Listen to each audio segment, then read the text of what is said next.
എന്തുകൊണ്ട് നമുക്ക് ഇത്രയും സംവിധാനങ്ങൾ ഉണ്ടായിട്ട് നമ്മുടെ കുഞ്ഞുങ്ങളെ ഈശോ മിശിഹ ഏകരക്ഷകനാണെന്നും ഈശോ മിശിഹ ഉപേക്ഷിക്കാവുന്ന ഒന്നല്ലെന്നും ബോധ്യപ്പെടുത്താൻ എന്തുകൊണ്ട് എനിക്ക് സാധിക്കുന്നില്ല?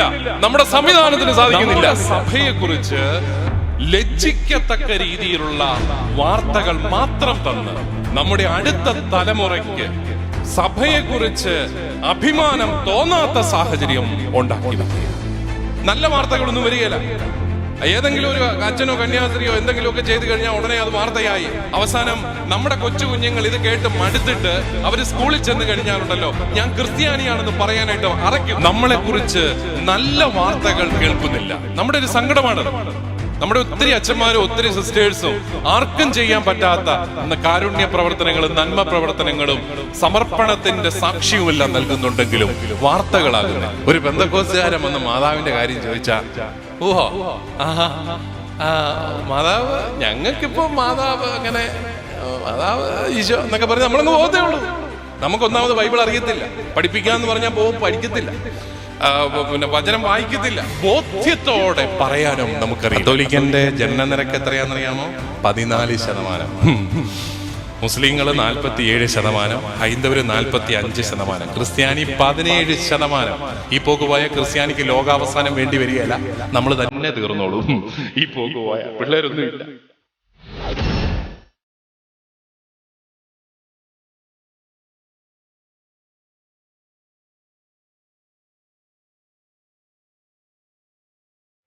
ഈ നിറഞ്ഞ് തുളുമ്പി നിൽക്കുന്ന നിങ്ങളുടെ ഈ കൂട്ടായ്മ കാണുമ്പോൾ എനിക്ക് തോന്നുന്നത് ഇതാണ് സഭ. അവിടെ ഇവിടെ ഇരുന്ന് അവനിവനും പറയുന്ന ഒന്നും അല്ല സഭ. ഇതാണ് സഭ. സന്തോഷത്തോടെ, ഒത്തിരി ഹൃദയത്തിൻ്റെ നിറവോടെ, ഇങ്ങോട്ടൊന്നും കിട്ടാഞ്ഞിട്ടും അങ്ങോട്ട് തങ്ങളുടെ വിശ്വാസം പങ്കുവയ്ക്കാനായിട്ട് തീഷ്ണതയോടുകൂടിയിരിക്കുന്ന സഭാ മക്കളുടെ കൂട്ടായ്മയാണ് സഭയെന്ന് പറയുന്നത്. അതുകൊണ്ട് നിങ്ങളെക്കുറിച്ച് ഒത്തിരി അഭിമാനമുണ്ട്. സൺഡേ സ്കൂൾ അധ്യാപകർ ഒത്തിരി നന്മ ഉള്ള വ്യക്തികളാണ്. കാരണം ഒത്തിരി സമയം, കഴിവുകൾ, സമ്പത്ത് എല്ലാം സഭയ്ക്ക് വേണ്ടി ചെലവഴിക്കുന്ന ആൾക്കാരാണ്.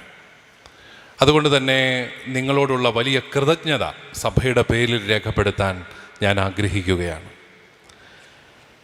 നമ്മൾ ഈ സൺഡേ സ്കൂൾ അധ്യാപകരുടെ ജീവിതം വളരെ ദുഷ്കരമാണ്. കാരണം പിള്ളേരെ നമുക്ക് കാർക്കശ്യം കാട്ടിയൊന്നും പഠിപ്പിക്കാനായിട്ട് പറ്റിയല്ല, ശിക്ഷിച്ച് തല്ലിയൊന്നും നമുക്ക് വിശ്വാസം പഠിപ്പിക്കാൻ പറ്റിയാൽ.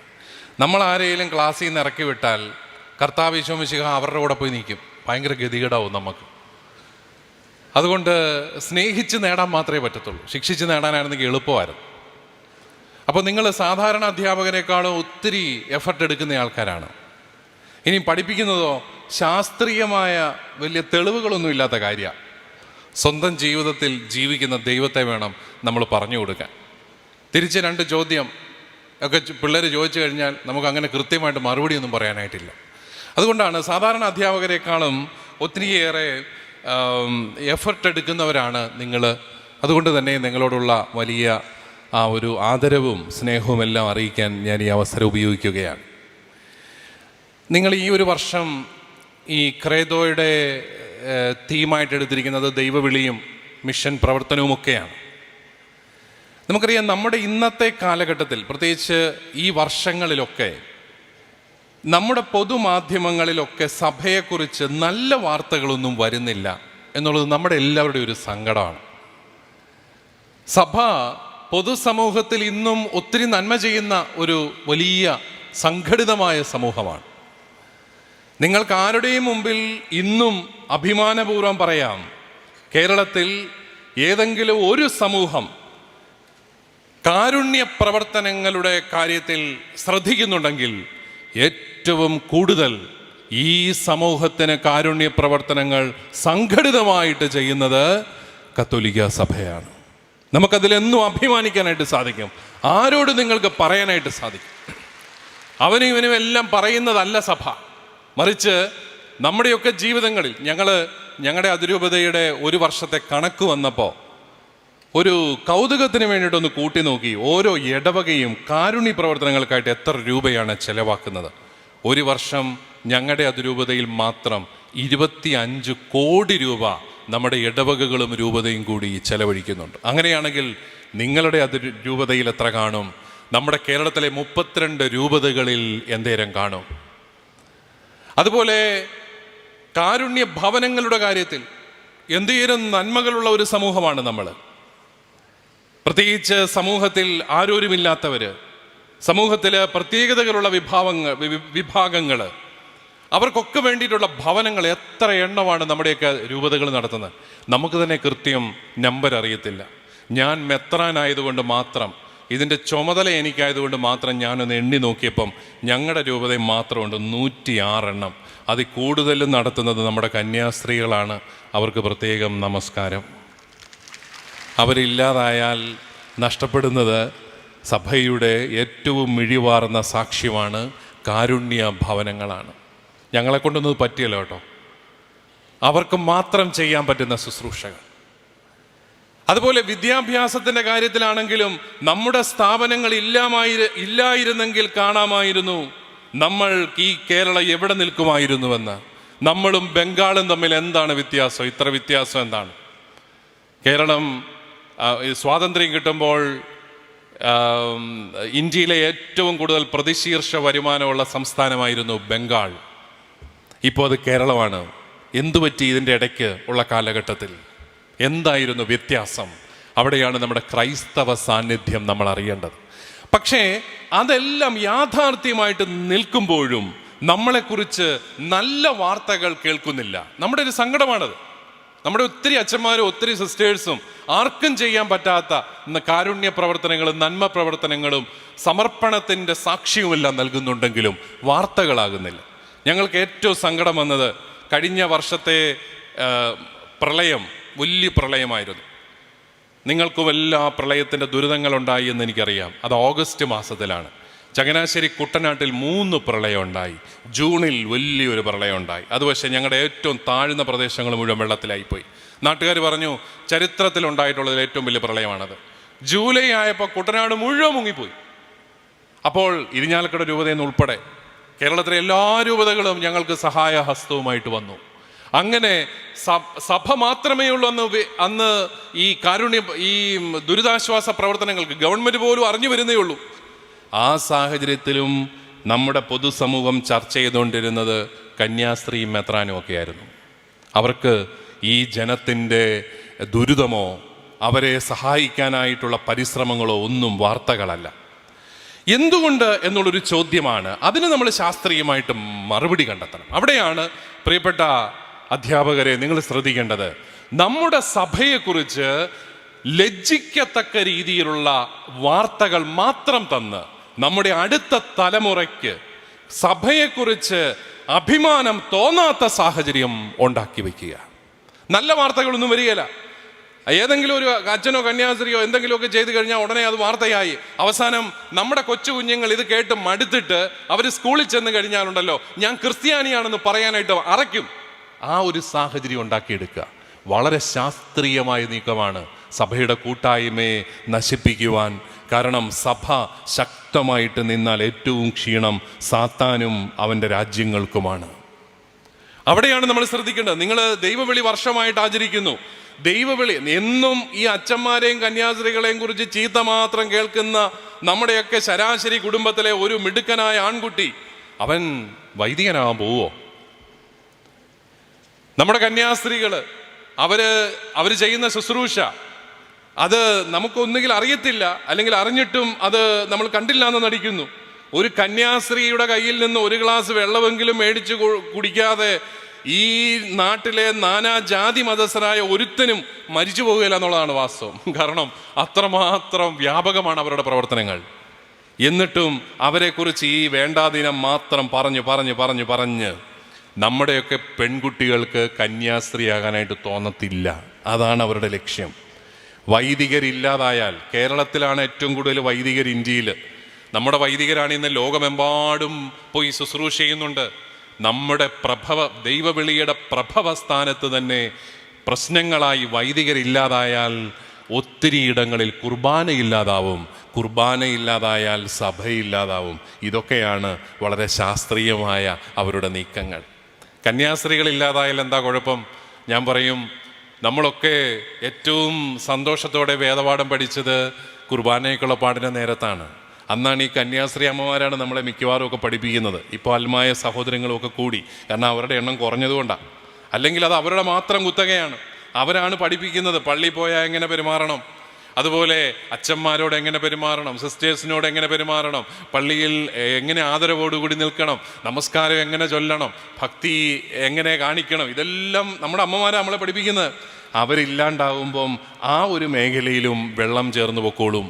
അങ്ങനെയാകുമ്പോൾ വിശ്വാസ സമൂഹം തന്നെ ഇല്ലാതായിക്കോളും. അത് നമ്മൾ ശ്രദ്ധിക്കേണ്ട ഒരു അജണ്ടയാണത്. അതുകൊണ്ട് തന്നെ നമ്മൾ ഈ വിശ്വാസം പരിശീലകർക്ക് ഈ കാലഘട്ടത്തിൽ വെല്ലുവിളി കൂടുകയാണ്. എന്താണെന്നറിയാമോ? സഭയെക്കുറിച്ച് അഭിമാനിക്കാൻ നമ്മൾ പഠിപ്പിക്കണം. സഭയെക്കുറിച്ച് നല്ല വാർത്തകൾ ഉണ്ടാകുമ്പോൾ അത് കുഞ്ഞുങ്ങളോട് പറയണം.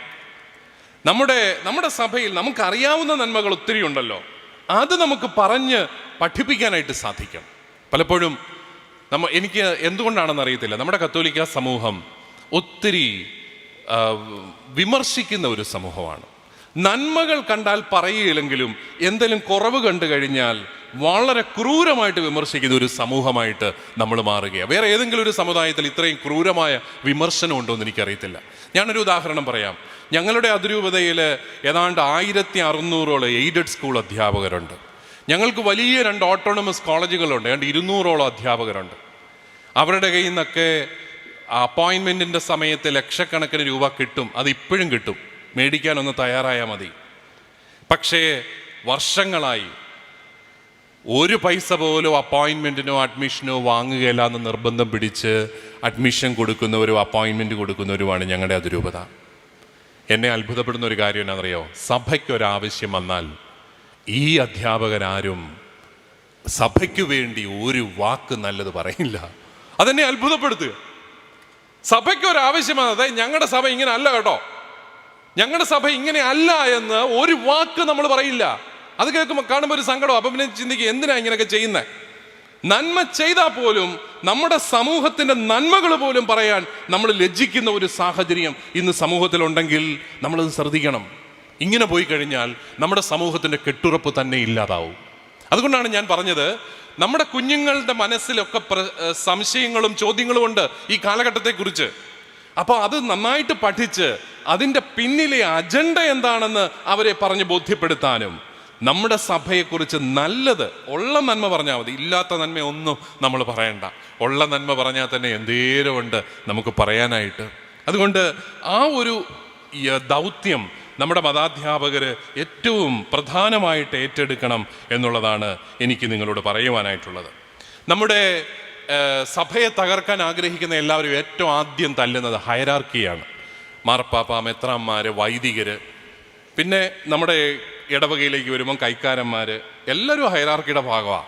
കുടുംബ കൂട്ടായ്മ ലീഡേഴ്സ്, പ്രതിനിധി യോഗാംഗങ്ങൾ, എല്ലാവരും ഓർക്കുന്ന ഹയരാർക്കി എന്ന് പറഞ്ഞാൽ അച്ഛനും കന്യാസ്ത്രീയും കൊണ്ട് നിൽക്കുന്ന അല്ല. ഇടവകയിലെ നേതൃസ്ഥാനത്തുള്ളവരെല്ലാം ഈ ഹയരാർക്കിയുടെ ഭാഗമാണ്. ഹയരാർക്കി എന്ന് പറയുന്നത് അടിച്ചമർത്തലിൻ്റെ ഒന്നും ഒരു കാര്യമല്ല. നിങ്ങൾക്കറിയാം, ഒരു പള്ളി പണിയാൻ തീരുമാനിക്കുന്നത് പൊതുയോഗമാണ്. പള്ളിയുടെ മുഴുവൻ കണക്കുകളിലും പൊതുയോഗത്തിലും പ്രതിനിധി യോഗത്തിലും എല്ലാം കിട്ടും. ഇവിടെ ആരെയും അടിച്ചമർത്തുന്നൊന്നുമില്ല. പക്ഷെ നേതൃത്വമുണ്ട്. ശരിയാ, ഒരു വൈദികൻ നേതൃത്വം കൊടുക്കുക. ആ നേതൃത്വം ഇല്ലായിരുന്നെങ്കിൽ നമ്മുടെ സമൂഹം ഇന്ന് എവിടെ പോയി നിന്നേനെ? ഒരുമിച്ച് കൂട്ടാൻ ഒരു വൈദികൻ ഇല്ലായിരുന്നെങ്കിൽ നമ്മുടെയൊക്കെ ഇടവുകൾ എവിടെ പോയേനെ? ഈ വൈദികർ എല്ലാ കാലത്തും നമുക്ക് ഉണ്ടാവുമെന്ന് പറയാൻ പറ്റുമോ? ദൈവവിളി സ്വീകരിച്ച് നമ്മുടെ ചെറുപ്പക്കാർ വന്നാൽ മാത്രമേ ഉള്ളൂ നമുക്ക് വൈദികരുണ്ടാവത്തുള്ളൂ. അപ്പോൾ നമ്മൾ മനസ്സിലാക്കേണ്ടത്, ഹയരാർക്കി സഭ നിലനിൽക്കാനായിട്ട് ദൈവം തന്ന ഒരു ദാനമാണ്. മെത്രാന്മാർ മാറിപ്പോകും, കർദിനാളന്മാർ മാറിപ്പോകും, മാർപ്പാപ്പ മാറിപ്പോകും, സിസ്റ്റേഴ്സൊക്കെ മാറിപ്പോകും. അപ്പോഴും നിലനിൽക്കുന്നത് സഭയാണ്. ആരുടെയും വലിയ അപ്രമാദിത്വമൊന്നുമല്ല സഭയിൽ നടക്കുക. നമ്മളെല്ലാം പക്ഷേ ഈ സംവിധാനം നിലനിൽക്കുകയാണ്. അതുകൊണ്ട് സഭയുടെ ഐക്യം ഈ 2019 വർഷങ്ങളിൽ നിലനിന്നെങ്കിൽ അതിനു വേണ്ടി ദൈവം തന്നെ ഒരുക്കിയ ഒരു സംവിധാനമാണ് ഹയരാർക്കി, സഭയിലെ ഈ അധികാരത്തിൻ്റെ ശുശ്രൂഷയുടെ ശ്രേണി എന്ന് പറയുന്നത്. അതിനെയെല്ലാം വലിയ സഭയ്ക്ക് പുറത്തുള്ളവരാണ് ഇതെല്ലാം ഡിസ്കസ് ചെയ്യുന്നത്, നമ്മുടെ ചാനലുകളിലെല്ലാം. അവിടെയൊക്കെ നമ്മുടെ കുഞ്ഞുങ്ങൾക്ക് ശരിയായ ബോധ്യങ്ങൾ കൊടുക്കാനായിട്ട് നമുക്ക് സാധിക്കണം. നിങ്ങൾ അവരോട് ഇത്രമാത്രം അവതരിപ്പിച്ചാൽ മതി. ഈ അച്ഛന്മാരും സിസ്റ്റേഴ്സും മെത്രാന്മാരും ഒന്നും ഇല്ലാത്ത ഒരു സാഹചര്യത്തിൽ സഭ എങ്ങനെയാവും? സഭ പെന്തക്കോസ്തുകാരുടേതുപോലെ 15-10 പേരുടെ ഓരോ ട്രസ്റ്റുകളുമായിട്ട് മാറി ഓരോരുത്തർ വിഘടിച്ച് നിൽക്കുന്ന കൂട്ടായ്മകളായിട്ട് മാറും. നമ്മളെ ഒന്നിപ്പിച്ച് നിർത്താൻ ത്യാഗപൂർവം ജീവിക്കുന്നവരാണ് ദൈവവിളി സ്വീകരിച്ച് ദൈവത്തിൻ്റെ വഴിയെ നടക്കാനായിട്ട് പരിശ്രമിക്കുന്നവർ എന്നുള്ളൊരു ബോധ്യം കൊടുക്കാനായിട്ട് നമുക്ക് സാധിക്കേണ്ടതാണ്. നമുക്കറിയാം, നമ്മുടെ സഭയ്ക്ക് ഒത്തിരി നന്മകളുണ്ട്, കുറവുകളുമുണ്ട്, പക്ഷേ നന്മകളുമുണ്ട്. നമ്മുടെ സൺഡേ സ്കൂൾ സംവിധാനത്തിന് ഒത്തിരിയേറെ നന്മകളുണ്ട്. ഇപ്പോൾ തന്നെ നമ്മുടെ സൺഡേ സ്കൂൾ ഈ വിശ്വാസ പരിശീലന സംവിധാനം ഇല്ലെങ്കിൽ നമ്മുടെ സഭ ഇപ്പോൾ പോകുന്ന അത്രയും പോലും ഒരു കെട്ടുറപ്പിൽ പോകാൻ നമുക്ക് സാധിക്കുകയില്ല. നമ്മുടെ അടിസ്ഥാനം സൺഡേ സ്കൂളാണ്. പക്ഷേ നന്മകളെല്ലാം നിലനിൽക്കുകയും നമ്മുടെ സൺഡേ സ്കൂൾ സംവിധാനത്തിനൊരു കുറവുണ്ട്. എന്താണെന്നറിയാമോ? നമ്മൾ തീവ്രവാദികളെ ഒന്നും ഉണ്ടാക്കുന്നില്ല മതം പഠിപ്പിച്ച്, പക്ഷെ തീഷ്ണമതികളെയും ഉണ്ടാക്കുന്നില്ല.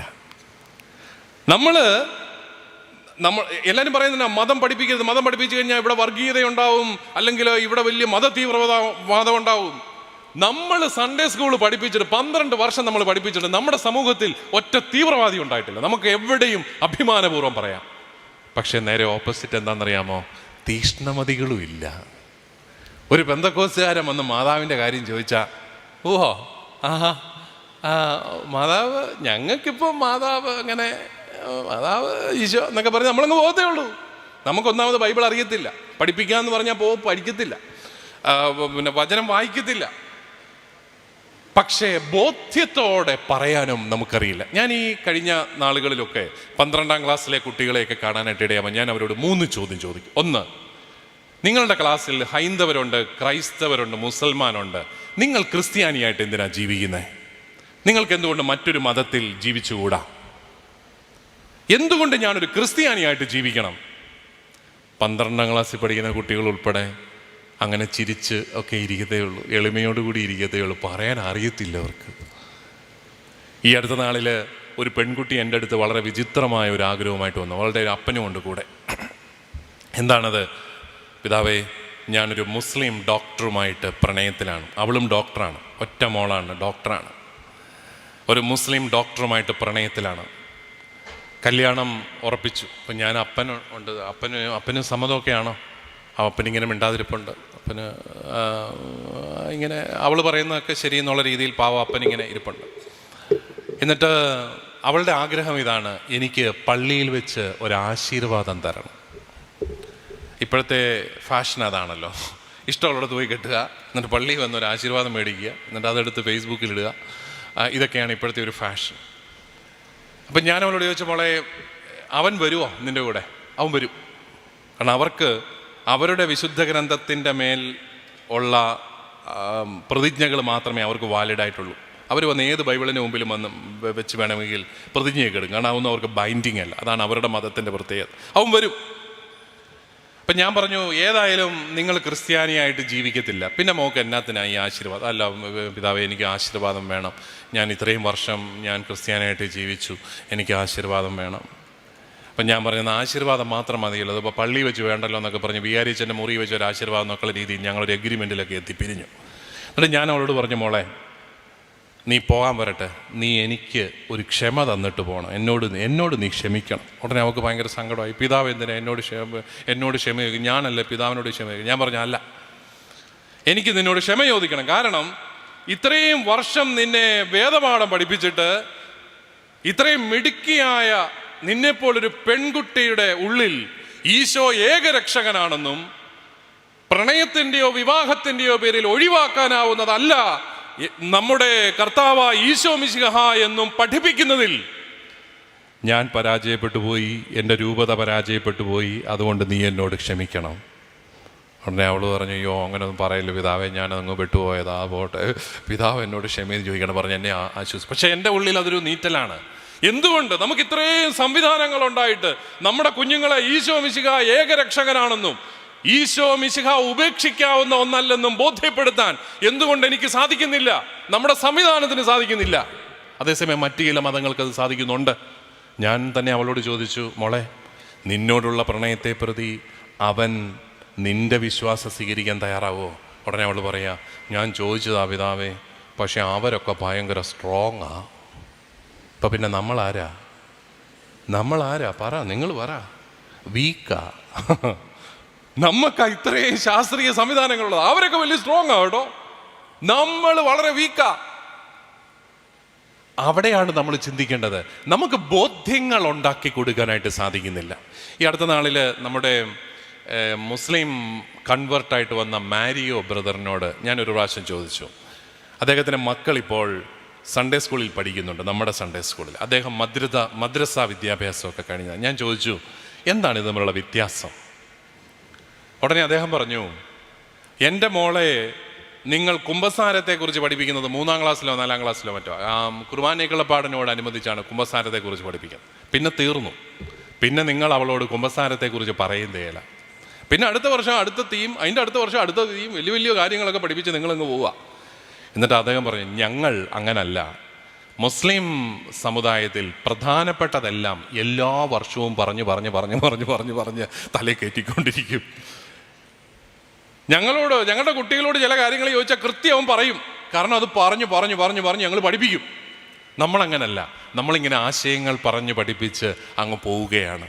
അപ്പം അതുകൊണ്ട് ബോധ്യങ്ങൾ ഉള്ള ഒരു സമൂഹമായിട്ട് നമ്മൾ മാറുന്നുണ്ടോ എന്നുള്ളത് വളരെ പ്രധാനപ്പെട്ട ഒരു ചോദ്യമായിട്ട് അവശേഷിക്കുകയാണ്. അപ്പം നമുക്ക് ആ രീതിയിൽ നമുക്ക് നല്ല ഒരു സമൂഹമുണ്ടെങ്കിലും, നമ്മുടെയൊക്കെ കുടുംബങ്ങളിൽ ഇപ്പോഴും നല്ല ധാർമ്മികതയുണ്ടെങ്കിലും, അതുപോലെ ഒത്തിരി കാരുണ്യ പ്രവർത്തനങ്ങളിലേക്ക് നമ്മുടെ വിശ്വാസം കടന്നു വരുന്നുണ്ടെങ്കിലും, ഈശോ മിശിഹായെക്കുറിച്ചുള്ള വിശ്വാസത്തിൽ മുന്നേറുന്നതിൽ, ഈശോ മിശിഹ ഏക രക്ഷകനാണെന്ന് വിളിച്ചു പറയുന്നതിൽ നമ്മുടെ കുട്ടികൾക്ക് അഭിമാനബോധമുണ്ടോ എന്നുള്ളതാണ് ചോദ്യം.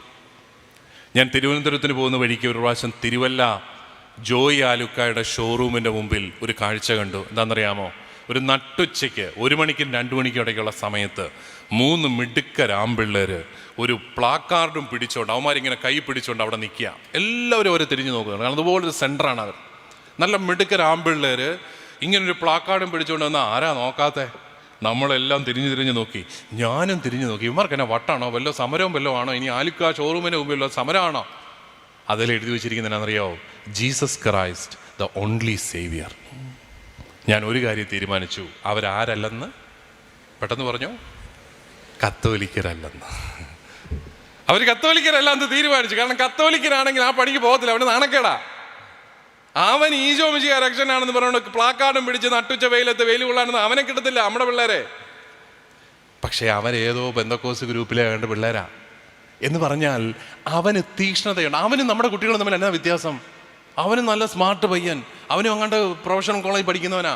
ഈ 1 മണിക്കും 2 മണിക്കും ഇടയ്ക്കുള്ള സമയത്ത് അവന് നിർബന്ധമാണ് ഇത് ആരോടെങ്കിലും വിശ്വാസം പറഞ്ഞിരിക്കണം. അതിന് അവന്മാർ കണ്ടുപിടിച്ച വളരെ വിദഗ്ധമായ പണിയാണ്. ആരോടും പ്രസംഗിക്കൊന്നും വേണ്ട, പക്ഷെ ഇതും പിടിച്ചുകൊണ്ട് നിന്നാൽ മതി, എല്ലാവരും കണ്ടോളും, മതി. ഒരുത്തൻ്റെ തലയിൽ അത് കയറിയല്ലോ. ഞാൻ പറയുന്നത്, തീക്ഷ്ണതയുള്ളവരെ സൃഷ്ടിക്കാൻ നമ്മുടെ സംവിധാനം പരാജയപ്പെടുന്നുണ്ടെങ്കിൽ നമ്മളത് ഗൗരവമായിട്ട് ചിന്തിക്കേണ്ട ഒരു കാര്യമാണ്. എന്തുകൊണ്ട് നമുക്ക് നമ്മുടെ കുഞ്ഞുങ്ങളുടെ ഉള്ളിൽ ഈശോ മിശിഹായെ വേണ്ട രീതിയിൽ കൊടുക്കാൻ സാധിക്കുന്നില്ല? കൊടുക്കാൻ സാധിക്കുന്നുണ്ട് കേട്ടോ, അതുകൊണ്ടാണല്ലോ നിങ്ങൾ ഇത്രയും പേര് വന്നതുമൊക്കെ. എന്നാലും നമുക്ക് കുറച്ചും കൂടി ഇഫക്റ്റീവ് ആക്കാൻ സാധിക്കുന്നില്ല. എനിക്ക് ഒരു കാരണം പറയാനുള്ളത് എന്താണെന്നറിയാമോ? നമ്മൾ നല്ല ബന്ധങ്ങളിലൂടെ വേണം വിശ്വാസം പഠിപ്പിക്കാൻ. നമ്മൾ അതിൽ അധികം ശ്രദ്ധിക്കുന്നുണ്ടോ എന്നുള്ളത് സംശയമാണ്. നല്ല ഒരു ബന്ധം നമ്മുടെ കുട്ടികളോട് പുലർത്താൻ നമുക്ക് സാധിക്കുന്നുണ്ടോ? നമുക്കറിയാം, ഈ പറഞ്ഞ കേൾക്കുകയില്ല എന്ന് പറയുന്നത് നമ്മളെക്കുറിച്ച് എല്ലാവരെക്കുറിച്ചും പറയുന്ന ഒരു കാര്യമാണ്. പറഞ്ഞ കേൾക്കുകയില്ല. പക്ഷേ സ്നേഹം ഉണ്ടെങ്കിൽ നമ്മൾ ആര് പറഞ്ഞാലും അത് കേൾക്കും, അല്ലേ? ഞാനിപ്പോൾ ഒരു കാര്യം പറഞ്ഞു, നിങ്ങൾക്കത് വലിയ ബുദ്ധിമുട്ടാണ്, പക്ഷെ ഞാനല്ലേ പറഞ്ഞത് എന്നുള്ള രീതിയിൽ ചിലപ്പോൾ നിങ്ങൾ ചെയ്യും. എന്നോട് സ്നേഹം ഉണ്ടെങ്കിൽ അതിൻ്റെ ഒരു വ്യത്യാസമുണ്ട് എന്ന് പറഞ്ഞതുപോലെയാണ്. നിങ്ങൾക്ക് നിങ്ങളുടെ കുട്ടികളുമായിട്ടൊരു നല്ല ബന്ധം സ്ഥാപിക്കാൻ സാധിച്ചാൽ നിങ്ങളുടെ ജീവിതത്തിൽ സജീവനായിട്ട് നിൽക്കുന്ന ദൈവത്തെ നമ്മുടെ കുഞ്ഞുങ്ങളും തിരിച്ചറിയും. യാതൊരു സംശയമില്ലാത്ത കാര്യമാണ്. അതല്ലാതെ നമ്മൾ അവരെ തല്ലി പഠിപ്പിച്ചിട്ട് കാര്യമില്ല. വലിയ ശാസ്ത്രീയമായിട്ടൊക്കെ നമ്മളിപ്പോൾ പഠിപ്പിക്കും, ഭയങ്കര ഹൈടെക്കായിട്ടൊക്കെ പഠിപ്പിക്കും. പക്ഷേ അതിൻ്റെ അപ്പുറത്ത് കുഞ്ഞുങ്ങളുമായിട്ടൊരു നല്ല ബന്ധം സ്ഥാപിക്കുന്നില്ലെങ്കിൽ പാടാണ്. ഞാൻ പലപ്പോഴും അച്ഛന്മാരോടൊക്കെ പറയാറുള്ളൊരു കാര്യമാണ്, നമുക്ക് കുട്ടികളോട് ദേഷ്യപ്പെട്ടിട്ടും കാർക്കശ്യം കാണിച്ചിട്ടും കുഞ്ഞുങ്ങളെ നേടാനായിട്ട് സാധിക്കുകയില്ല. ഞങ്ങളുടെ അതിരൂപതയിലൊക്കെ സൺഡേ സ്കൂളൊക്കെ ഭയങ്കര സ്ട്രിക്റ്റായിട്ടൊക്കെ നടത്തുന്ന അച്ഛന്മാരുണ്ട്. രാവിലെ 9:15 കുട്ടികളെല്ലാം വരണം. ആദ്യം സപ്ര പ്രാർത്ഥനയുണ്ട്. അത് വേണമെങ്കിൽ ഇരുന്നുകൊണ്ട് ചൊല്ലാം. പക്ഷേ അച്ഛന്മാർ പറയും പിള്ളേർ എഴുന്നേറ്റ് ഒന്ന് ചൊല്ലിക്കോട്ടെ. കാരണം എന്നാ, അതാ ഭംഗി. കാരണം എല്ലാവരും കൂടി ഇങ്ങനെ പിന്നെ ചില അച്ഛന്മാർ ഈ ലൈൻ നിർത്തലിൻ്റെ ആൾക്കാരാണ്. അവരിങ്ങനെ ഒരു കറക്റ്റ് ലൈൻ ലൈൻ നിർത്തി ഇങ്ങനെ പോവും. ഡിസിപ്ലിൻ ഭയങ്കര, തെറ്റുന്നവനെയൊക്കെ അപ്പോൾ അതെല്ലാം കഴിഞ്ഞ് ഇങ്ങനെ നിർത്തി എല്ലാം പെർഫെക്റ്റാക്കി സപ്ര പ്രാർത്ഥന തുടങ്ങുന്നു. എല്ലാവരും ഒരുപോലെ ആമേനൊക്കെ പാടുന്നു. കൊള്ളാം, നന്നായിരിക്കുന്നു. അത് കഴിയുമ്പോൾ പിന്നെ കുർബാന തുടങ്ങും. കുർബാനയിൽ നിങ്ങൾ ശ്രദ്ധിച്ചിട്ടുണ്ടോ, നമ്മുടെ കൊച്ചു കുഞ്ഞുങ്ങൾക്ക് പ്രത്യേകിച്ച് നമ്മുടെ കുർബാനയുടെ വചന ശുശ്രൂഷയൊക്കെ ഭയങ്കര ഇഷ്ടമാണ്. സർവാധിപനാം കർത്താവേ നിന്നെ വണങ്ങി നമിക്കുന്നു ഈശോ നാഥ വിനയമോടെ എന്നോ ആവേശത്തോടെ അവൻ ചൊല്ലുന്നത്. പരിപാവനോ സർവേശ കേട്ടാ ഉടനെ അവനങ്ങോട്ട് പാടാൻ തുടങ്ങൽ. അത് ഏറ്റവും സിമ്പിൾ ട്യൂൺ ഉപയോഗിച്ചാൽ കൂടുതൽ കുഞ്ഞുങ്ങൾ പാടിക്കോളും. അതാണ് അതിൻ്റെ അവന് ഭയങ്കര ആവേശ. അത് കഴിഞ്ഞ് വചന ശുശ്രൂഷ തുടങ്ങുന്നതോടുകൂടി അവൻ ഡിസ്റ്റർബ്ഡ് ആവും. കാരണം എന്നാ, ഒന്നാം വായന ഹബക്കൂക്കിൻ്റെ പുസ്തകത്തിൽ നിന്നാണ്. അവനിതൊരു പിടിയും കിട്ടുന്നില്ല. ആരായത് ഈ ഹബക്കൂക്ക്? പിന്നെ ഹബക്കൂക്കിൻ്റെ പുസ്തകത്തിൽ നിന്ന് വായന തുടങ്ങിയപ്പം കാലങ്ങളും സമയങ്ങളും എന്നൊക്കെ പറഞ്ഞുകൊണ്ടാവും. എന്ത് കാലം എന്ത് സമയം, അവന് വലിയ പിടിയാണ്. അപ്പോൾ പിന്നെ അവൻ ആ വായന തുടങ്ങി കഴിയുമ്പോൾ അവന് ഇച്ചിരി ഡിസ്റ്റർബ്ഡ് ആവും. അവൻ അങ്ങോട്ടും ഇങ്ങോട്ടും ഒക്കെ നോക്കാനായിട്ടൊക്കെ തുടങ്ങും. പിന്നെ അച്ഛന്മാരുടെ പ്രസംഗമുണ്ട്, അതുകൂടെ കഴിയുമ്പോൾ അവൻ്റെ ഡിസ്റ്റർബൻസ് കൂടും. പിന്നെ അറിയിപ്പുണ്ട്, അതുകൂടെ അവനെ ബാധിക്കുന്ന ഒരു പ്രശ്നമല്ല അറിയിപ്പ്. കാരണം അവൻ ആകെപ്പാടെ അസ്വസ്ഥനാവും. അത് കഴിയുമ്പോൾ ഈ ആമ്പിള്ളേർക്ക് ഒരു പ്രശ്നമുണ്ട്, അവന്മാർക്ക് ഇടയ്ക്ക് മുള്ളാൻ മുട്ടും. അപ്പോൾ അവൻ 1-ാം ക്ലാസ്സുകാരൻ ഉടനെ ടീച്ചറിനോട് ചോദിക്കും, ടീച്ചറെ ഒന്നിന് പൊക്കോട്ടെ. ഉടനെ ടീച്ചറിനെ അച്ഛൻ വടിയും കൊടുത്ത് അവിടെ നിർത്തിയിരിക്കുകയാണ്. കാരണം ഇത് ഡിസിപ്ലിൻ വളരെ ഇമ്പോർട്ടൻ്റ്. അപ്പോൾ ടീച്ചറിൻ്റെ വിചാരം ഇത് ആൺകുട്ടികൾക്ക് 2 ആഴ്ചയിൽ ഒരിക്കൽ മാത്രം സംഭവിക്കേണ്ടതാണിത്. അപ്പോൾ ടീച്ചർ അവനെ വിടത്തില്ല. നിന്നെ ഇത്തവണ വിടത്തില്ല, കാരണം നീ കഴിഞ്ഞ ആഴ്ച പോയതാ എന്നുള്ളതാണ് ടീച്ചറിൻ്റെ ലോജിക്ക്. അവനെ വിടുകയല്ല, അവനെ അവിടെ പിടിച്ചിരുത്തി. അവൻ പിന്നെ അവിടെ അങ്ങനെ ഞെളിപിരി കൊണ്ട ഒരു ഇരുത്താണ്. അനാഫുറയൊക്കെ കഴിയുന്നത് അവൻ എങ്ങനെയാണെന്ന് ഒരു പിടിയില്ല. പിന്നെയും അവന് ഇച്ചിരി കൂടെ ഇൻട്രസ്റ്റഡ് ആകുന്നത് എപ്പോഴാണെന്നറിയാമോ, ഈ കുർബാനയൊക്കെയുള്ള പാടിന്. കുർബാന കൈക്കൊള്ളാൻ ചേച്ചിമാരും ചേട്ടന്മാരും ഒക്കെ വരുമ്പോൾ അവരുടെയൊക്കെ മുഖത്തൊക്കെ നോക്കിയൊക്കെ ഇരുന്ന് അവനൊരുമാതിരിയൊക്കെ ആയി. ഇങ്ങനെ കുർബാന തീർന്നപ്പോൾ അവന് ഭയങ്കര സന്തോഷമായി. തീർന്നല്ലോ. ഉടനെ ടീച്ചറിനോട് പിന്നെയും ചോദിക്കും, പൊക്കോട്ടെ അവിടെ ഇരിക്കുക.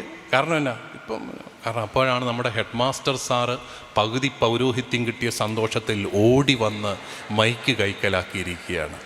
അദ്ദേഹം 12 കാര്യങ്ങളാണ് പറയുന്നത്. പക്ഷേ പിള്ളേരെ കണ്ടപ്പോൾ അദ്ദേഹം 3 കാര്യങ്ങളും കൂടെ ഓർക്കുകയും അങ്ങനെ 15 ഇനമാക്കുകയും ചെയ്തു. അവന് എഴുന്നേറ്റ് പോകാൻ പറ്റത്തില്ല. അവൻ ഒരു താരത്തിൽ ഇത് കേട്ടിരിക്കുക. കാരണം അവനൊന്നും മനസ്സിലാവുന്നുമില്ല ഈ പറയുന്ന കാര്യം.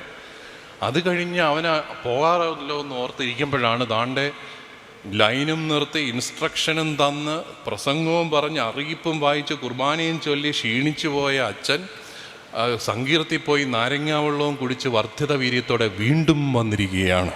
എന്തിനാണ്? വീണ്ടും ഇൻസ്ട്രക്ഷനാണത്. കുട്ടികളോ അത് ചെയ്യണോ ഇത് ചെയ്യണോ എന്നെല്ലാം പറഞ്ഞ് ഇൻസ്ട്രക്ഷൻ. അത് കഴിയുമ്പോഴത്തേക്കും പിന്നെ വീണ്ടും അവൻ ചോദിക്കും ടീച്ചറിനോട് പൊക്കോട്ടെ അവിടെ ഇരിക്കുക. കാരണം ഇപ്പോൾ പാട്ടുണ്ട്, പരിശുദ്ധാത്മാവിനോട് വീണ്ടും ഒരു പാട്ട്. പരിശുദ്ധാത്മാവിന് പോലും കൺഫ്യൂഷനാണ്. കാരണം കുർബാനയ്ക്ക് വന്നതാണ്, പിന്നെ എന്തിനാണ് ഇവർ വരണമേ എന്ന് പറഞ്ഞ് പിന്നെയും പ്രാർത്ഥിക്കുന്നു. കാരണം അത് ഈ സർക്കാർ സ്കൂളിലെ അസംബ്ലിക്ക് ഇതൊക്കെ ഉണ്ട്, ഒരു പാട്ടും പിന്നെ പ്രതിജ്ഞ അതൊക്കെ ഉണ്ട്. എല്ലാം എടുപ്പിക്കും. എല്ലാം കഴിഞ്ഞ് അവനിങ്ങനെ കാത്തിരിക്കും, പൊക്കോട്ടെ അവിടെ ഇരിക്കുക. ഇപ്പോൾ അച്ഛൻ പറയും ആരൊക്കെയാണ് പോകേണ്ടത്. 1 എയും 2 ബിയും 3 സിയാണ് പോകേണ്ടത്. ഈ പാവത്താൻ 1 ബിക്കകത്തായി പോയി, അവന് പോകാൻ പറ്റിയ. അവൻ അവസാനം പള്ളിയിൽ നിന്ന് ഇറങ്ങുമ്പം അവൻ ആ പള്ളിയോടുള്ള ഫീലിംഗ് നിങ്ങളൊന്ന് ഓർത്ത് പോയിക്കേ. അയ്യോ, പിന്നെ അവൻ ടോയ്ലറ്റിലൊക്കെ പോയി ഒന്ന് ക്ലിയർ ആകുമ്പോഴാണ് അവന് സന്തോഷം ഉണ്ടാകുന്നത്. ഇത് പതിവായി കഴിഞ്ഞാൽ അവന് പള്ളി കാണുമ്പോൾ എന്തായിരിക്കും ഫീലിംഗ്? പലപ്പോഴും അത് വലിയ കാർക്കശ്യത്തിൻ്റെ അനുഭവമായിട്ട് മാറുകയാണ്. നമുക്ക് കുഞ്ഞുങ്ങളെ കാർക്കശ്യത്തിലൂടെ നേടാൻ പറ്റത്തില്ല കേട്ടോ. അപ്പോൾ നിങ്ങൾ പറയാം, എന്നാൽ ഇനിയും ഒന്നും വേണ്ട, ഈ പിതാവ് ഉഴപ്പന്മാരുടെ പിതാവാന്ന് തോന്നുന്നു, ഈ പുള്ളി ഇതൊന്നും വേണ്ടെന്നാണ് പറയുന്നത്. അങ്ങനല്ല. ഈ ചില ഇടങ്ങളിൽ ഈ 1, 2, 3 ക്ലാസ്സിലെ കുട്ടികൾക്ക് ഒരു ഇച്ചിരി സ്വാതന്ത്ര്യമൊക്കെ അങ്ങ് അനുവദിച്ചിട്ടുണ്ട്. കുഞ്ഞുങ്ങൾ ഇച്ചിരിയൊക്കെ വെള്ളമൊക്കെ കുടിച്ച് അങ്ങോട്ടും ഇങ്ങോട്ടൊക്കെ നോക്കിയൊക്കെ ഇരുന്നോട്ട്. ചില സൺഡേ സ്കൂളുകളിൽ 1-ാം ക്ലാസ്സുകാരെ അമ്മമാരുടെ കൂടെയാണ് ഇരുത്തുന്നത്. ഈ അമ്മയുടെ കൂടെ ഇരുത്തിയാൽ ഒരു ഗുണമുണ്ട്. എന്നാണെന്നറിയാമോ? ഒരു വടിയും വേണ്ട, ഒന്നും വേണ്ട. കൊച്ചു വളരെ ഡിസിപ്ലിൻഡായിട്ട് ക്വയറ്റായിട്ട് അവിടെ ഇരിക്കുന്നതാണ്. അമ്മ പ്രാർത്ഥനയൊക്കെ ചൊല്ലുന്നതൊക്കെ കണ്ട് അവനങ്ങനെ അവിടെ നിന്നോളും, ഒരു കുഴപ്പമില്ല. അപ്പം ഞാൻ പറഞ്ഞു വന്നത്, നമുക്ക് കുട്ടികളെ സ്നേഹിച്ച് മാത്രമേ നേടാനായിട്ട് സാധിക്കൂ. പ്രത്യേകിച്ച് നമ്മൾ പഠിപ്പിക്കുന്ന ദൈവം സ്നേഹമാണെന്നാണ്. അത് വഴക്കിലൂടെയും വലിയ നിയമ പരിപാടികളിലൂടെയും ഒന്നും നടക്കുകയില്ല. അവൻ്റെ ജീവിതത്തിലൂടെ, അവൻ്റെ ജീവിതത്തെ തൊട്ടറിഞ്ഞ് മാത്രമേ നമുക്ക് സാധിക്കത്തുള്ളൂ. ഞാൻ കുറേ വർഷങ്ങൾക്ക് മുമ്പ് ഞാൻ പഠനമൊക്കെ കഴിഞ്ഞ്, റോമിലെ പഠനമൊക്കെ കഴിഞ്ഞ് തിരിച്ചു വന്ന് എൻ്റെ പഴയ ഇടവകയിൽ, പണ്ട് കൊച്ചച്ഛനായിരുന്ന ഇടവകയിൽ ഞാൻ ചെന്നു. അപ്പം അന്ന് അവിടെ സൺഡേ സ്കൂളിൽ പഠിച്ചിരുന്ന കുട്ടികളൊക്കെ വലിയ പിള്ളേരായി. അതിനകത്ത് ഒരുത്തൻ എൻ്റെ അടുത്ത് വന്നിട്ട് പറഞ്ഞു, അച്ചോ, അച്ഛൻ പണ്ട് ഞങ്ങളോട് പറഞ്ഞ ഒരു കാര്യം ഞാൻ ഇപ്പോഴും ഓർത്തിരിപ്പുണ്ട്. അപ്പോൾ എനിക്ക് ഭയങ്കര ഇതായി, കൊള്ളാം, എൻ്റെ പ്രസംഗമൊക്കെ ഭയങ്കര സംഭവമാണ് എൻ്റെ തന്നെ ഒരു വിചാരം. അപ്പോഴത്തെ കണ്ടില്ലേ, അവനത് ഇപ്പോഴും ഓർത്തിരിപ്പുണ്ട്. അപ്പോൾ ഞാൻ ഏത് പോയിൻ്റാണ് നീ ഓർത്തിരിക്കുന്നത്, പറഞ്ഞേ. ഉടനെ അവൻ പറഞ്ഞു, ഒരു പ്രാവശ്യം കുട്ടികൾ 3-4 പേര് പള്ളിയിൽ കുറേ പേര് താമസിച്ചു വന്നു. അപ്പം അന്ന് അച്ഛൻ പറഞ്ഞ ഒരു കാര്യമാണ് ഞാനിപ്പോഴും ഓർത്തിരിക്കുന്നത്. എന്താണ്? ഞാൻ അന്ന് പറഞ്ഞു അത്രയും, അതായത് നിങ്ങളെയൊക്കെ സമയത്ത് വരുത്താൻ എനിക്കറിയാം. അപ്പം ഞാൻ പറഞ്ഞു, താമസിച്ച് വന്നവരെ നടുക്കോട്ട് നിർത്തി 2 എണ്ണം തന്നാൽ പിറ്റേ ഞായറാഴ്ച, അപ്പോൾ പിന്നെ ഒരു 5 ഞായറാഴ്ചയെങ്കിലും മിനിമം എല്ലാവരും കറക്റ്റ് ടൈമിന് വരും, അതെനിക്കറിയാം. എന്നിട്ട് ഞാൻ പറഞ്ഞു അത്രേ, നിങ്ങളുടെ കൊച്ചു മനസ്സ് നൊമ്പരപ്പെടുമല്ലോ എന്നോർത്ത് ഞാനത് ചെയ്യുന്നില്ല. അവൻ അതാണ് ഓർത്തിരിക്കുന്നത്. ഇത്രയും വർഷങ്ങൾക്ക് ശേഷം ഞാൻ വലിയ വലിയ കാര്യങ്ങളൊക്കെ പറഞ്ഞിട്ട് അവൻ ഓർത്തിരിക്കുന്ന അതാണ് ഈ മനുഷ്യനെ കാരുണ്യം എത്രമാത്രം സ്വാധീനിക്കുന്നു എന്നുള്ളത്. നമ്മൾ സൺഡേ സ്കൂളിൽ ഈ നല്ലൊരു ബന്ധം കുഞ്ഞുങ്ങളുമായിട്ട് പള്ളിക്ക് ഉണ്ടാക്കി കൊടുക്കണം. അതാണ് നമ്മുടെ പ്രധാനപ്പെട്ട ഒരു കാര്യം. കാരണം ബലിവേദിയോടുള്ള ഒരു ബന്ധമാണ് നമ്മൾ ഈ വേദപാഠ ക്ലാസ്സിലൂടെ ലക്ഷ്യമാക്കുന്നത്, വേറെ ഒന്നുമല്ല. ബലിവേദിയോടുള്ള ഒരു അടുപ്പം, ആ ഒരു സ്നേഹബന്ധത്തിൽ വളർത്തുകയാണ്. അത് നിങ്ങളുടെ ജീവിതത്തിൽ നിങ്ങൾ പറഞ്ഞു കൊടുക്കണം. നമ്മുടെ ജീവിതത്തിൽ എങ്ങനെ ദൈവം പ്രവർത്തിക്കുന്നു. ഈ സൺഡേ സ്കൂൾ ടെക്സ്റ്റൊക്കെ വായിക്കാനൊക്കെ എളുപ്പമാണ് കേട്ടോ. അത് സ്നേഹത്തോടു കൂടി പറഞ്ഞു കൊടുക്കുക എന്ന് പറഞ്ഞാൽ ഇച്ചിരി മെനക്കെടണം. തലേദിവസം ഒന്ന് വായിച്ചു നോക്കണം. എന്നിട്ട് അവൻ്റെ ഭാഷ നമ്മൾ സംസാരിക്കണം. കുഞ്ഞുങ്ങളുടെ ഭാഷ, ഇപ്പോഴത്തെ പിള്ളേരുടെ ഭാഷ നമ്മൾ പറയുന്ന ഭാഷയൊന്നുമല്ല. അവൻ പൊളിച്ചു കലക്കി അങ്ങനെ ഇങ്ങനെ എന്നൊക്കെ പറയുമ്പോൾ നമ്മൾ നമുക്കൊരു പിടിയില്ല. അവൻ്റെ ഭാഷ പഠിച്ച് അവൻ്റെ ഭാഷയിൽ അത് സംസാരിക്കണമെങ്കിൽ നമ്മൾ കുറച്ച് മെനക്കെടണം. അതുകൊണ്ട് ആ ഒരു കാര്യത്തിൽ നല്ല ഒരു ബന്ധത്തോടുകൂടി നമുക്ക് അവരോട് ഇടപെടാനായിട്ട് സാധിക്കുക. നമ്മൾ ഈ ബെനഡിക്റ്റ് 16-ാമൻ മാർപ്പാപ്പയെക്കുറിച്ച് കേട്ടിട്ടുണ്ട് അല്ലേ? റാറ്റ്സിംഗർ പിതാവ് ലോകത്തിലെ ഇന്ന് ഏറ്റവും അറിയപ്പെടുന്ന ഒരു ദൈവശാസ്ത്രജ്ഞനാണ്. അദ്ദേഹത്തിൻ്റെ പുസ്തകങ്ങൾ അത്ര പെട്ടെന്ന് നമുക്ക് മനസ്സിലാവില്ല. പക്ഷേ ഈ മനുഷ്യൻ റോമില്, ഞങ്ങളൊക്കെ ഇവിടെ പഠിക്കുന്ന കാലത്ത്, അദ്ദേഹം റോം രൂപതയിലെ അൾത്താര ബാലന്മാരോടും ബാലികമാരോടും, അതുപോലെ അവിടെ കുർബാന കൈക്കൊണ്ട കുട്ടികളോട് ഒരു സമ്മേളനം നടത്തി അവരോട് സംവദിക്കുകയാണ്. കൊച്ചുകുട്ടികൾ അവരുടെ സംശയങ്ങൾ മാർപ്പാപ്പായോട് ചോദിക്കുന്നു. പിന്നെ നമ്മൾ കേൾക്കുന്നത്, ഇത്രയും വലിയ ദൈവശാസ്ത്രജ്ഞനായ ബെനഡിക്റ്റ് 16-ാമൻ പാപ്പ കുട്ടികളുടെ ഭാഷയിൽ അവരുടെ കൊച്ചു യുക്തിക്കനുസൃതമായി അവർക്ക് ഓരോ കാര്യങ്ങൾ സ്നേഹപൂർവ്വം പറഞ്ഞു കൊടുക്കുകയാണ്. ആ പിറ്റേ ദിവസത്തെ പത്രത്തിലെല്ലാം വന്നെന്നറിയാമോ? അദ്ദേഹമാണ് ദൈവശാസ്ത്രജ്ഞൻ. കാരണം അദ്ദേഹത്തിന് കുഞ്ഞുങ്ങളുടെ ഭാഷ സംസാരിക്കാൻ അറിയാം. അദ്ദേഹത്തിൻ്റെ ഉള്ളിലുള്ള വിശ്വാസം ഏറ്റവും സ്നേഹത്തോടു കൂടി പങ്കുവെച്ചു കൊടുക്കാനായിട്ടറിയാം. അതുകൊണ്ട് നമ്മൾ എപ്പോഴും ഓർക്കേണ്ടത്, നല്ല ബന്ധങ്ങളിലൂടെ നമുക്ക് കുഞ്ഞുങ്ങളെ സ്വാധീനിക്കാൻ സാധിക്കണം. നിങ്ങൾക്കറിയാം, ഒരു മനുഷ്യക്കുഞ്ഞും ഒരു മൃഗത്തിൻ്റെ കുഞ്ഞും തമ്മിലുള്ള വ്യത്യാസം എന്താണ്? മനുഷ്യക്കുഞ്ഞ് ഇപ്പോൾ ഒരു മനുഷ്യക്കുഞ്ഞിൻ്റെ ഒരു മനുഷ്യക്കുഞ്ഞിനെയും ഒരു പട്ടിക്കുഞ്ഞിനെയും പൂച്ചക്കുഞ്ഞിനെയും എല്ലാം കൂടെ നിങ്ങൾ ഒരു മുറിയിൽ പൂട്ടിയിട്ടിട്ട് പോകാമെന്ന് ഓർത്തു. ഭക്ഷണം കൊടുക്കാനുള്ള സൗകര്യം മാത്രം ക്രമീകരിച്ചിട്ടുണ്ട്. ഒരാഴ്ച കഴിഞ്ഞിട്ട് നിങ്ങൾ തിരിച്ചു വരികയാണെങ്കിൽ പൂച്ചക്കുഞ്ഞും പട്ടിക്കുഞ്ഞും പാലൊക്കെ കുടിച്ച് നല്ല കൊഴുത്തുമെഴുത്തിരിക്കും. മനുഷ്യക്കുഞ്ഞ് മരിച്ചു പോയിട്ടുണ്ടാകാനാണ് സാധ്യത. കാരണം മനുഷ്യക്കുഞ്ഞിന് ഭക്ഷണം മാത്രം പോരാ, ചേർത്ത് പിടിക്കാനായിട്ട് അമ്മ വേണം. അതാണ് എൻ്റെ ഒരു പ്രത്യേകത. മനുഷ്യക്കുഞ്ഞിന് ചേർത്ത് പിടിക്കാനായിട്ട് അമ്മ വേണം. പ്രത്യേകിച്ച് ആദ്യ വർഷങ്ങളിലൊക്കെ കുഞ്ഞുങ്ങളെ ചേർത്ത് പിടിക്കുന്ന ഒരു സാഹചര്യം ഉണ്ടാക്കി കൊടുത്തില്ലെങ്കിൽ നമുക്കൊരിക്കലും കുട്ടികളെ നേടാനായിട്ട് സാധിക്കുകയില്ല. അതുപോലെ നിങ്ങളൊന്ന് ഓർത്ത് നോക്കിയേ, ഒരു പശുക്കിടാവ്, നിങ്ങളുടെ ഇവിടെയൊക്കെ കിടാവെന്ന് പറഞ്ഞാൽ കുട്ടികളെ അങ്ങനെയില്ല അല്ലേ, പശുക്കിടാവ് മനസ്സിലാവില്ല, പശുക്കുട്ടി എന്ന് വേണമെങ്കിൽ പറയാം. പശുക്കുട്ടി, ഒരു പശുക്കുട്ടി ജനിച്ചു വീണാൽ 4 കാലിൽ നടക്കാൻ എത്ര സമയമെടുക്കും?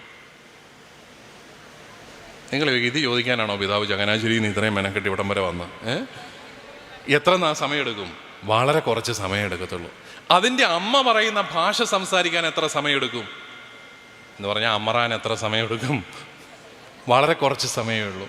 ഒരു മനുഷ്യക്കുഞ്ഞ് അതിൻ്റെ അമ്മ നടക്കുന്നത് പോലെ 2 കാലിൽ നടക്കാൻ എത്ര കാലം എടുക്കും? മിനിമം 1 വർഷം എടുക്കും. അമ്മ പറയുന്ന ഭാഷ വൃത്തിയായിട്ട് പറയാൻ എത്ര സമയമെടുക്കും? അത് വർഷങ്ങളെടുക്കും. ഇപ്പോഴും നമ്മുടെയൊക്കെ ഭാഷ ശരിയല്ലെന്ന് അയൽവക്കത്തുകാർ പറയുന്നു ഇപ്പോഴും.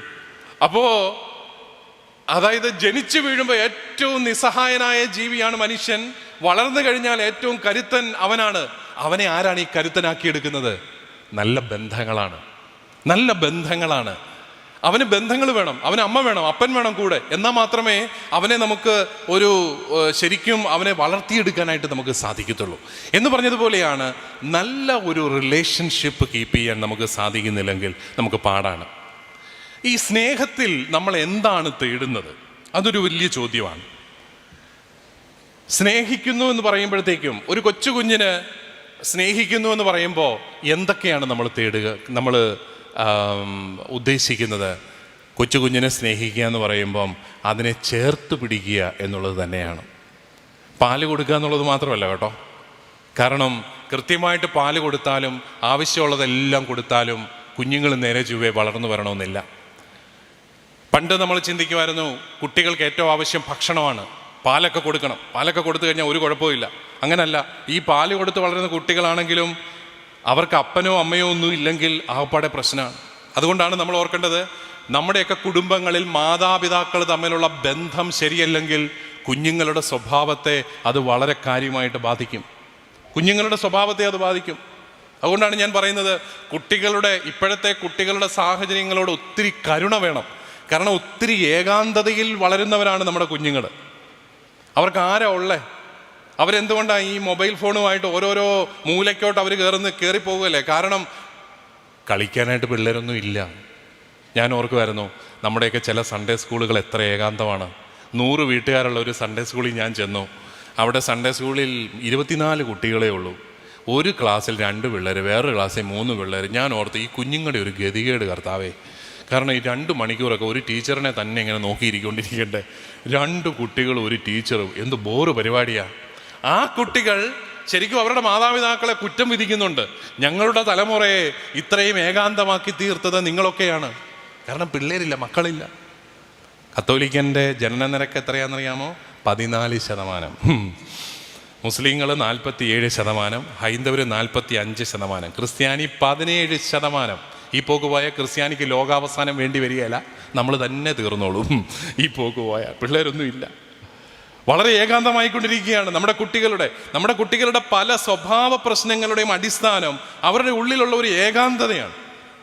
കാരണം അവർക്കാരുമില്ല, അവരെ മനസ്സിലാക്കുന്ന ആൾക്കാരില്ല. പണ്ടൊക്കെ ആണെങ്കിൽ ഒരു ക്രിക്കറ്റ് ടീം ഉണ്ടാക്കാന്നൊക്കെ പറഞ്ഞാൽ എന്ത് എളുപ്പമായിരുന്നല്ലേ? കാരണം ഒരു വീട്ടിൽ തന്നെ ഒരു ടീമിനുള്ള ആളുണ്ട്. ഒന്ന് കൈ കൊട്ടിയാൽ ഒരു ടീമും കൂടെ റെഡി അപ്പുറത്ത്. അപ്പൻ അമ്പയറും കൂടെ ആയിക്കഴിഞ്ഞാൽ കാര്യങ്ങളെല്ലാം ക്ലിയർ. എന്ത് രസമായിരുന്നു. പിന്നെ കളിക്കാൻ കണ്ടങ്ങളും എല്ലാമായി. ഇപ്പം നിങ്ങളുടെ കുട്ടി ക്രിക്കറ്റ് ബാറ്റും പിടിച്ചുകൊണ്ട് ഒരു ടീം ഉണ്ടാക്കാനായിട്ട് നടക്കുന്ന നടപ്പ് നിങ്ങൾ ശ്രദ്ധിച്ചിട്ടുണ്ടോ? എത്ര സങ്കടകരമാണ് അവൻ്റെ ഒരു നടപ്പ്. പണ്ട് അതുപോലെ വീട്ടിൽ മൂത്തവൻ ഒരു ഷർട്ടൊക്കെ തയ്പ്പിച്ചാൽ തന്നെ അത് കണ്ടാണ് തയ്പ്പിക്കുന്നത്. എന്നാ ഇളയത്തെങ്ങളും കൂടെ ഇട്ടുകൊണ്ട് നടക്കണം. അപ്പോൾ അവനൊരു വല്ലാത്ത അളവിലാണ് ഇതെല്ലാം തയ്പ്പിച്ച് കൊടുക്കുന്നത്. പഴയ നമ്മുടെ മലയാള സിനിമയ്ക്കകത്തൊക്കെ കാണാം പിള്ളേർ വലിയ കവളമാടൻ നിക്കറും ഷർട്ടും ഒക്കെ ഇട്ടുകൊണ്ട് നടക്കുന്നത്. അപ്പോൾ അവന് അളവൊക്കെ പറഞ്ഞു കൊടുക്കുമ്പോൾ അവനിങ്ങനെ അമ്മയുടെ മുഖത്ത് നോക്കും, അമ്മ ഇത് എൻ്റെ അളവൊന്നും അല്ലല്ലോ, നീ മിണ്ടായിരടാ, നിൻ്റെ അനിയൻ്റെ തീറ്റിയൊക്കെ കണ്ടിട്ട് അപ്പൻ്റെ അതേ ശരീരമാകാനാണ് സാധ്യത, അതുകൊണ്ട് അവനും കൂടി ഇട്ടുകൊണ്ട് നടക്കണം. ആ ഷർട്ടെങ്ങാലും കീറിക്കൊണ്ട് വീട്ടിൽ വന്നാൽ അടിയുടെ പൂരമാണ്. കാരണം എന്നാ, നീ നിൻ്റെ അനുജനെക്കുറിച്ച് ഓർക്കണമായിരുന്നു. പങ്കുവെപ്പിൻ്റെ ഒരു വലിയ പാഠമാണ്. അമ്മ 8 മക്കളുണ്ടെങ്കിൽ 8 മീൻ വറുത്തത് കൃത്യമായിട്ടാണ് ഈ അളന്ന് തൂക്കിയാണ് അവിടെ വെക്കുന്നത്. ഇളയവന് 2 തിന്നണമെന്നുണ്ട്, ഒരു രക്ഷയില്ല. കാരണം 8 കണ്ണതിനകത്താ. അവൻ പങ്കുവയ്ക്കാൻ പഠിച്ചേ പറ്റൂ.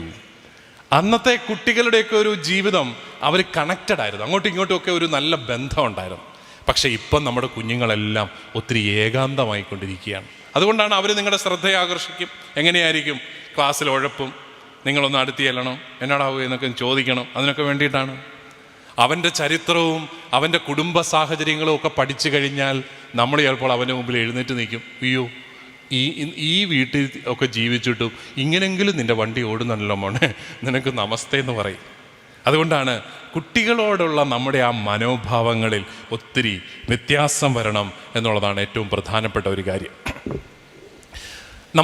നമുക്കറിയാം, നമ്മുടെ ബന്ധങ്ങളിൽ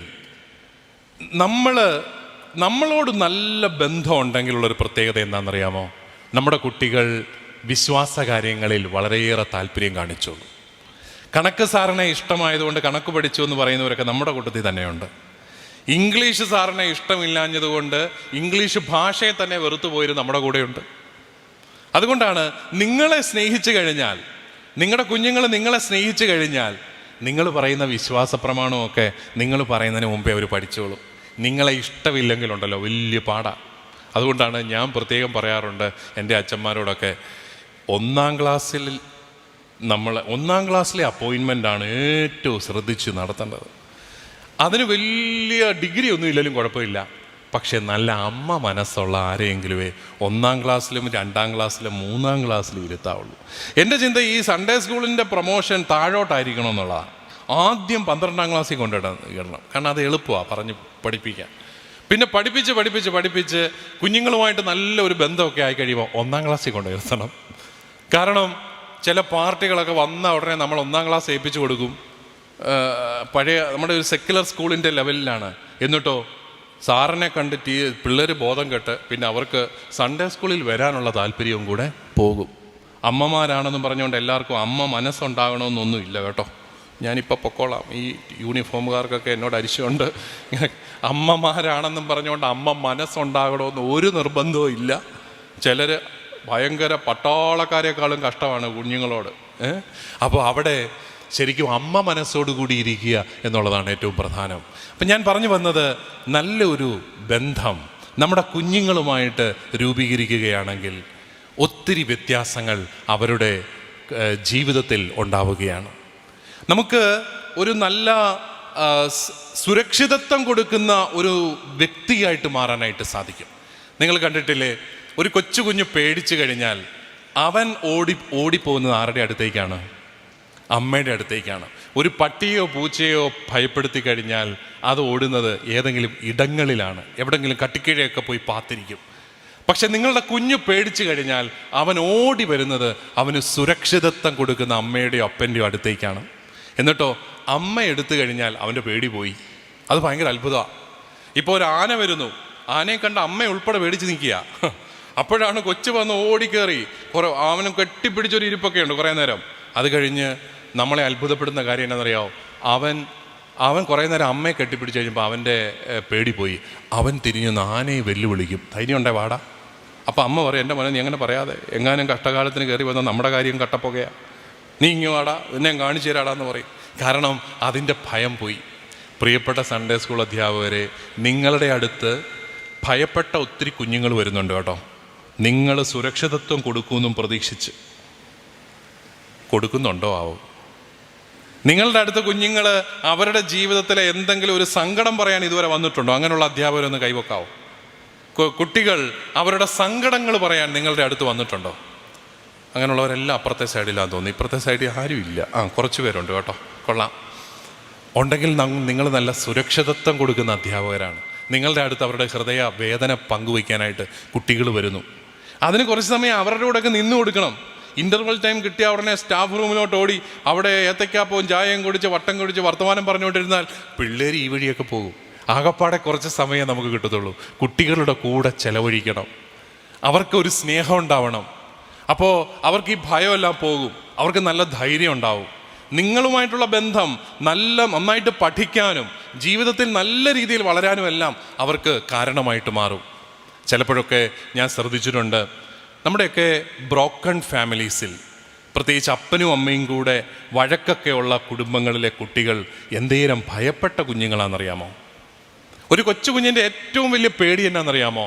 അപ്പനും അമ്മയും അവരെ ഇട്ടേച്ചു പോകും എന്നുള്ളതാണ് ഏറ്റവും വലിയൊരു ഭയപ്പാട്.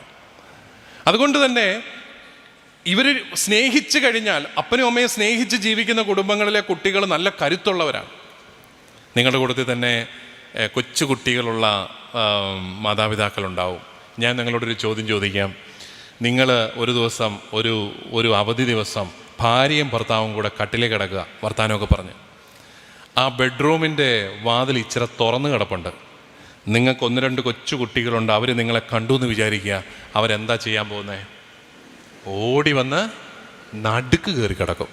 അപ്പോൾ നിങ്ങൾ പറയും, ഉഴപ്പി കേട്ടോ, ഇച്ചിരി നേരം ഒന്ന് വർത്താനം പറയാമെന്ന് ഓർത്താ കളഞ്ഞു. അവരുഴപ്പുന്നതല്ല, അവർക്ക് ഭയങ്കര കൊതിയാണ് നിങ്ങളിങ്ങനെ സ്നേഹിച്ച് ജീവിക്കുന്നത് കാണാൻ. അതാണ് നമ്മുടെ കുഞ്ഞുങ്ങളുടെ ഒരു മനഃശാസ്ത്രം, അതാണ്. അതുകൊണ്ട് അപ്പോൾ അവരുടെ ഏറ്റവും വലിയ പേടി എന്താണെന്നറിയാമോ? ഈ അപ്പനും അമ്മയും കൂടെ വഴക്ക് പിടിക്കുന്നു. അപ്പൻ വഴക്ക് പിടിച്ച് കഴിഞ്ഞിട്ട് കൊച്ചു സ്കൂളിൽ പോകാൻ നേരം കേൾക്കുന്നത് തന്നെ, ബാക്കി ഞാൻ തിരിച്ചു വന്നിട്ട് എന്നൊക്കെയാണ് കൊച്ചു കേൾക്കുന്നത്. അപ്പോൾ കൊച്ചിന് ഭയങ്കര പേടിയാണ്. കൊച്ചു സ്കൂളിൽ വെച്ചെന്നാൽ ശ്രദ്ധിച്ചിരിക്കുകയല്ല. കൊച്ചിന് ഭയങ്കര പേടി, എന്താ തിരിച്ചു ചെല്ലുമ്പോൾ അമ്മ കാണുമാവും. കുഞ്ഞുങ്ങളുടെ ഏറ്റവും വലിയ ഭയപ്പാട് എന്നാണെന്നറിയാവോ? നിങ്ങൾ അവരോട് പറയാ, നിന്നെ ഇട്ടച്ചു പോകുമെന്ന് പറഞ്ഞു കഴിഞ്ഞാൽ അയ്യോ ഞെട്ടി വിറച്ചു പോകും കൊച്ചു കേട്ടോ. കൊച്ചിന് ഭയങ്കര പേടിയാണ്. അപ്പോൾ ആ കുഞ്ഞുങ്ങളുടെ മനസ്സ് അതാണെങ്കിൽ, കുഞ്ഞുങ്ങളെ മനസ്സിലാക്കണമെങ്കിൽ നിങ്ങൾ കുടുംബങ്ങളിലേക്ക് ചെല്ലണം. ഈ കുട്ടികളുടെയൊക്കെ വീടുകളിൽ നിങ്ങൾ സമയം ഉണ്ടാക്കി പോകണം. അവരുടെ ഭാര്യ ഭർത്താക്കന്മാരുടെ ജീവിതം അവരെങ്ങനെയാണ്? അവർ സ്നേഹിക്കുന്നുണ്ടോ? അവർ വഴക്ക് പിടിക്കുന്നുണ്ടോ? അവർ ബ്രോക്കൺ ഫാമിലിയാണോ? അവർ വഴിപിരിഞ്ഞ് ജീവിക്കുന്നതാണോ? എന്തിനാണെന്നറിയാമോ? നിങ്ങൾ ഈ കുട്ടികളെ സ്നേഹിക്കാൻ അത് നിങ്ങളെ സഹായിക്കും. ഞാൻ കുറേ വർഷം കൗൺസിലിംഗ് എല്ലാം നടത്തി കേട്ടോ. കൗൺസിലിംഗ് ആയിരുന്നു, 5-6 വർഷം കൗൺസിലിംഗ് നടത്തി ജീവിക്കുമ്പോഴാണ് അവർ മെത്രാനാക്കിയത്. ആ സമയത്ത് എനിക്ക് തോന്നിയിട്ടുള്ളൊരു കാര്യം, ഓരോ വ്യക്തിയെയും കേട്ട് കഴിയുമ്പം എനിക്ക് അവരോട് ഒത്തിരി ആദരവ് തോന്നാറുണ്ട്. കാരണം ഞാൻ ചിന്തിക്കും, ദൈവമേ, അവരുടെ സാഹചര്യത്തിലായിരുന്നു ഞാനെങ്കിൽ ഞാൻ ഇത്രയും പിടിച്ച് നിൽക്കത്തില്ലായിരുന്നു. അതാണ് നമ്മുടെയൊക്കെ ക്ലാസ് മുറികളിൽ ഉഴപ്പുന്ന കുട്ടികളെന്നൊക്കെ പറഞ്ഞ് നമ്മൾ അവരെ മാറ്റി നിർത്തുകയും അവർ ചീത്ത കുട്ടികൾ, ഇവർ നല്ല കുട്ടികൾ എന്നൊക്കെ പറഞ്ഞ് അവരെ മാറ്റി നിർത്തുകയൊക്കെ ചെയ്യുമ്പോൾ നമ്മൾ ഓർക്കണം, അവർക്കൊരു ചരിത്രമുണ്ട് കേട്ടോ. അവർ വളർന്നു വന്ന സാഹചര്യങ്ങൾ വളരെ വ്യത്യസ്തമാണ്. അതുകൊണ്ടാണ് people are never bad but they are different എന്ന് പറയാറുണ്ട്. വ്യക്തികൾ ഒരിക്കലും മോശമല്ല, അവർ വ്യത്യസ്തരാണ്. അതുകൊണ്ട് വ്യത്യസ്തരായവരെ ആ രീതിയിൽ കണ്ടറിഞ്ഞാൽ മാത്രം മതി. ഞാനൊരു കാര്യം ഇവിടെ പറഞ്ഞിട്ട് അവസാനിപ്പിക്കാം. നമുക്ക് നല്ല ബന്ധങ്ങൾ നിങ്ങൾ അവരുമായിട്ട് സൃഷ്ടിക്കണമെന്ന് പറയുമ്പോഴും നല്ല ബന്ധങ്ങൾ പരസ്പരം ഉണ്ടാക്കാനും നമ്മൾ പഠിപ്പിക്കേണ്ടതാണ്. ആൺകുട്ടികളും പെൺകുട്ടികളും ഒക്കെ തമ്മിലുള്ള ബന്ധങ്ങൾക്ക് അനാവശ്യമായ നിറം കൊടുത്ത് അവരെ നമ്മൾ പരിഹസിക്കുകയൊന്നും ചെയ്യരുത്. കാരണം കാലമല്ല ഒത്തിരി മാറി കേട്ടോ. എന്നോട് ആൺകുട്ടികൾ പറഞ്ഞിട്ടുണ്ട്, എൻ്റെ പിതാവേ, ഞങ്ങളൊരു പെങ്കൊച്ചനോട് വർത്തമാനം പറഞ്ഞു കഴിഞ്ഞാൽ 2 കന്യാസ്ത്രീയും അച്ഛനും ഞങ്ങളുടെ പുറകെയാണ്. ഞങ്ങൾ തമ്മിൽ പ്രേമമാ പ്രണയമാ എന്നെല്ലാം പറയും. അത് വീട്ടിൽ ചെന്ന് പറയുന്നു, അവിടെ ചെന്ന് പറയുന്നു. പിന്നെ കുറേ ടീച്ചർമാരും ഉണ്ട്, നാട് മുഴുവൻ പരത്തും.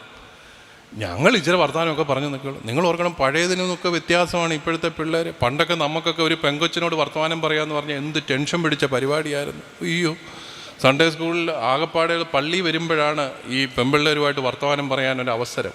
ഞാനൊക്കെ പഠിക്കുമ്പോൾ എൻ്റെ സൺഡേ സ്കൂൾ പോലും ബോയ്സിനും ഗേൾസിനും സെപ്പറേറ്റ് ആയിരുന്നു. എന്നാ കഷ്ടകാലം അത്, അല്ലേ? ഞങ്ങളൊക്കെ പഠിച്ച് കുറച്ച് നാൾ കഴിഞ്ഞ് ഉടനെ അത് മിക്സഡ് ആക്കുകയും ചെയ്തു. എനിക്കത് ഇതുവരെ ഉൾക്കൊള്ളാൻ പറ്റിയിട്ടില്ല. അപ്പോൾ പണ്ടേ ഒരു പെങ്കൊച്ചിനോട് വർത്തമാനം പറയാൻ ഞാൻ വലിയ പാടാ. കാരണം അവളുടെ അമ്മയും കൂടെ വന്നിട്ടുണ്ട്, അത് വലിയ ശല്യമാണ്. അത് വീട്ടിൽ പോയെന്ന് ഉറപ്പാക്കണം. പിന്നെ അതിനേക്കാളും വലിയ ഉപദ്രവം നമ്മുടെ അമ്മ വന്നിട്ടുണ്ട്. അയ്യോ, അത് വലിയ പേടിയാണ്. പിന്നെ നമ്മുടെ കൂട്ടുകാരുണ്ട്, ഇതെല്ലാം ഉഴപ്പുന്ന. എല്ലാം കഴിഞ്ഞ് വളരെ കഷ്ടപ്പെട്ട് അവളുടെ പുറകെ സൈക്കിളെല്ലാം ചവിട്ടി നടക്കുമ്പോഴാണ് അവളൊന്ന് തിരിഞ്ഞൊന്ന് പുഞ്ചിരിക്കും. പിന്നെ പൂവായി, പൂന്തിങ്കളായി, പൂങ്കാലമായി, പൂന്തോട്ടമായി, എല്ലാമായി, അത്രയേ ഉള്ളൂ. പക്ഷേ ഇപ്പം അങ്ങനാണോ? ഇപ്പം പെൺപിള്ളേരാണ് ഇങ്ങോട്ട് വരുന്നത്. എടാ ഇങ്ങ് വന്നെടാ, നിന്നെ കണ്ടിട്ട് ഒത്തിരി കാലമല്ലോ, നീ ഇങ്ങ് വന്നേ, നിന്നോട് ഞാൻ പിന്നെ നമ്മുടെ ആൺപിള്ളേരാണ് പമ്മിയൊക്കെ നിൽക്കുന്നത് ഇവളുമാരുടെ മുമ്പിൽ.